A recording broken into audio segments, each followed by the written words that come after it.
എന്ന് പറയുന്നത് ഒരു സ്കെയിലിന് ഒരു ഫ്ലൂട്ട് വെച്ചിട്ടുണ്ട്. ഇപ്പം ചിലർ 2 ഫിംഗർ സാ ആയിട്ട് വായിക്കും. 2 വിരലടച്ചിട്ട് ഒരു ഫ്ലൂട്ട് എടുത്ത് ഞാൻ കാണിച്ചു തരാം. ചിലർ 2 വിരലടച്ചിട്ട് ഇതാണ് സാ, ഇത് സാ. ചിലർ 3 ഫിംഗർ അടച്ചിട്ട് സാ വായിക്കും. അപ്പം ഈ 3 ഫിംഗർ അടക്കുമ്പോഴാണ് അല്ലെങ്കിൽ 2 ഫിംഗർ അടക്കുമ്പോഴുള്ള നോട്ട് ഏതാണ് നോട്ട്, അതാണ് ഇതിൻ്റെ സ്കെയിൽ എന്ന് പറയുന്നത്. ഇപ്പം ഈ ഫ്ലൂട്ട് എന്ന് പറയുന്നത് 2 ഫിംഗറിൽ എ ആണ്. ഇങ്ങനെ വായിക്കുമ്പോൾ എ എന്ന ശ്രുതി വരും.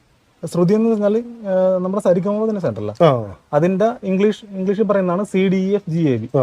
പിന്നെ അതിൻ്റെ ഇടക്ക് അരനോട്ടുകളുണ്ട്, C ഷാർപ്പ്, D ഷാർപ്പ്, അങ്ങനെ അരനോട്ടുകളുണ്ട്. അങ്ങനെ വെക്കുമ്പം ഇതിൽ എ എന്ന ശ്രുതി വരും. 2 ഫിംഗർ അടച്ച് വായിക്കുമ്പോൾ എ. അപ്പൊ ഇത് എയുടെ ഫ്ലൂട്ട്. ഇത് 3 ഫിംഗർ അടച്ച് വായിക്കുമ്പോൾ G വരും.